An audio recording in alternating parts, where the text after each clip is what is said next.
నమస్తే గురుగారు. నెక్స్ట్ ఈ జూన్ మాసంలో వృషభ రాశి వారికి ఎలా ఉండబోతుంది? అంటే వృత్తిపరంగా, వ్యాపార పరంగా, వైద్య పరంగా, కళ్యాణ యోగం ఇవన్నీ చూసుకుంటే గనక వాళ్ళకి ఈ నెల ఎలా ఉంటుంది? అండ్ వాళ్ళకి ఏమైనా కానీ పరిహారాలు కానీ వాటికి వాళ్ళు చేయాల్సిన ఏమైనా గోచార వ్యవహారాలు ఏమైనా ఉన్నాయా? మాకు అన్ని క్లియర్గా చెప్పండి. తప్పకుండా తల్లి, తెలియపరుస్తానమ్మా.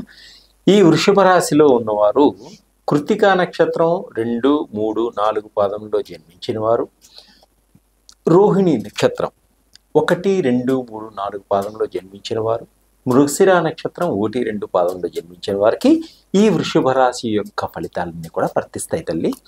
అలాగే ఏమండి, ఈ నక్షత్రాలు మాకు తెలియవు కదా అనుకుంటే మీ పేరులో మొదటి అక్షరం ఈ, ఊ, ఏ, ఓ, వా, వి, ఊ, నే, నో అనే అక్షరములు గలవారికి ఈ వృషభ రాశి యొక్క ఫలితాలన్నీ కూడా వర్తిస్తాయి.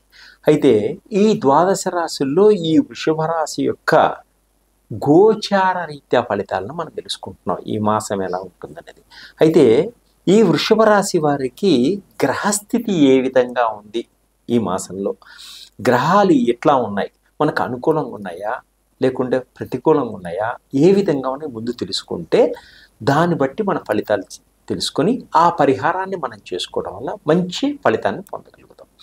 అలాగే లగ్నంలో ఎవరున్నారంటే అమ్మా, రవి బుధుడు లగ్నంలో ఉన్నారు, ద్వితీయంలో గురుడు ఉన్నాడు, తృతీయంలో కుజుడున్నాడు, చతుర్థంలో కేతు ఉన్నాడు, దశమ స్థానంలో రాహు ఉన్నాడు, లాభస్థానంలో శని ఉన్నాడు, విజయస్థానంలో శుక్రుడు సంచరిస్తున్నాడు. అంటే ఎవరెవరు ఎక్కడ పొజిషన్లో ఉన్నారు, ఎటువంటి స్థానాల్లో ఉన్నారు, ఎటువంటి స్థానాల్లో ఉంటే ఎటువంటి ఫలితాలని మనకి ఇస్తారో అది ముందుగా మనం తెలుసుకోవాలి.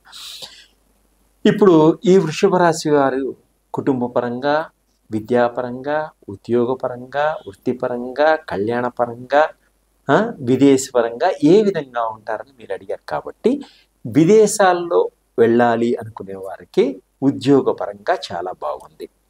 అయితే విదేశాల్లో చదువుకోవాలి అనుకునే వారికి కూడా మంచిగా వీసాలు వస్తాయి, అక్కడ యూనివర్సిటీలో సీట్ వచ్చేటువంటి యోగం కూడా ఉంది.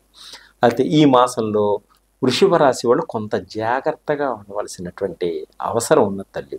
ఎందుకంటే ప్రతి విషయాన్ని చాలా జాగ్రత్తగా తీసుకోవాలి. అంటే ఏం కాదులే అనుకున్నానంటే ప్రమాదం జరిగిపోతుంది, నాకేం కాదు అలా కాకుండా ప్రతి విషయాన్ని కూడా చాలా జాగ్రత్తగా తీసుకుంటే మంచి విజయాన్ని సాధించుకుంటూ ముందుకెళ్తారు. సంతానపరంగా చూసుకుంటే కొంత ఇబ్బందులు కలిగినప్పటికీ వైద్యుల్ని సంప్రదించడం వల్ల సంతాన యోగం కలుగుతుంది వీళ్ళకి. అంటే కొంత జాగ్రత్త, కేర్ టేక్ అనమాట.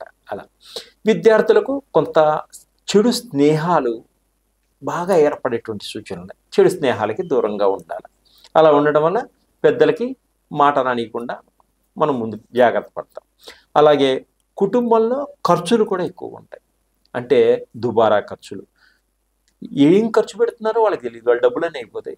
డబ్బులు ఇంత వచ్చాయండి, ఎందుకు ఖర్చు అయిపోయినా అర్థం కావట్లేదు, చేతిలో చిల్లిగా కనబడుతుంది, వచ్చినప్పుడేం బాగా కనిపించినాయి. అంటే అవసరం లేని వాటన్నిటికి కూడా ఖర్చు పెట్టడం వల్ల డబ్బు అనేది చేతిలో కనిపించకుండా, అంటే దుబారా చేయకుండా పొదుపుగా వాడుకోవడం వల్ల ఈ మాసంలో ఈ వృషభ రాశి వారికి ముందుకు వెళ్ళగలుగుతారు. అలాగే ఖరీదైన వస్తువులు కొనుక్కోవాలి అనేటువంటి తపనతో ఉంటారు. అయితే ఈ మాసంలో వాయిదా వేసుకోండి, నెక్స్ట్ మంత్ కొనుక్కోండి, ఈ మంత్ కొనుక్కోకండి. ఎందుకంటే ఆ వస్తువు కారు కొనుక్కున్నారు, ఏదో ఒక ప్రాబ్లం వస్తుంది, కొత్త కారుకి ప్రాబ్లం ఏంటంటారు, అది జరగడం సహజం. లేకపోతే ఎక్కడ గుద్దేస్తారు, అది ప్రమాదం ఉంది. ఎందుకు గుద్దేమో తెలియదు, కొత్త కారు అనే బాధపడతారు. ఈ మాసం కాక వచ్చే నెలలో కొనుక్కోండి, బాగుంటుంది. అలాగే కొత్త వారితో మటుకు చాలా జాగ్రత్తగా వ్యవహరించండి. కొత్త వారు తీయని మాటలు చెప్తారు, తేనెకన్నా తీయగా.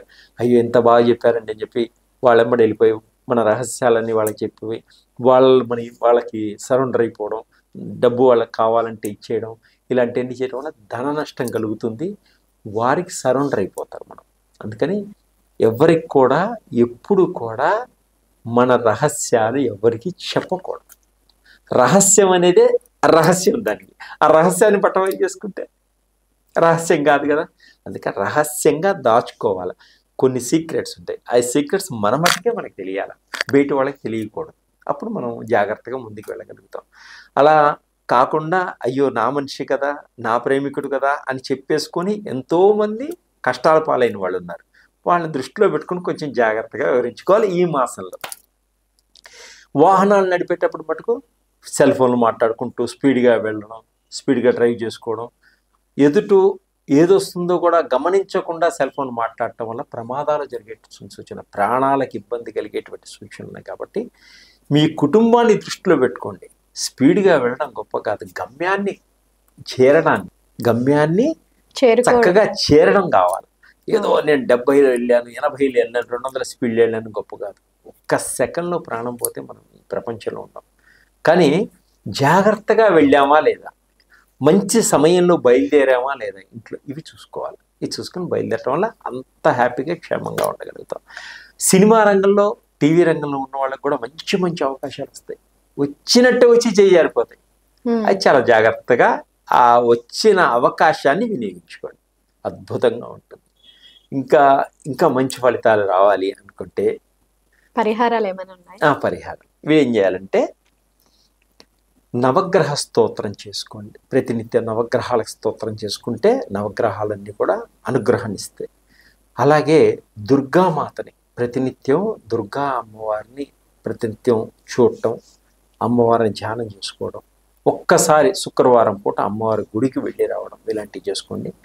ఆవుకి గ్రాసం తినిపించండి, గడ్డి తినిపించడం వల్ల ఆవుకి. అలాగనే ఆవు చుట్టూ 3 ప్రదక్షిణాలు చేయడం వల్ల మీకున్నటువంటి గ్రహాల యొక్క ఉధృతం తగ్గి హ్యాపీగా సంతోషంగా ఉండగలుగుతారు. ధన్యవాదాలు.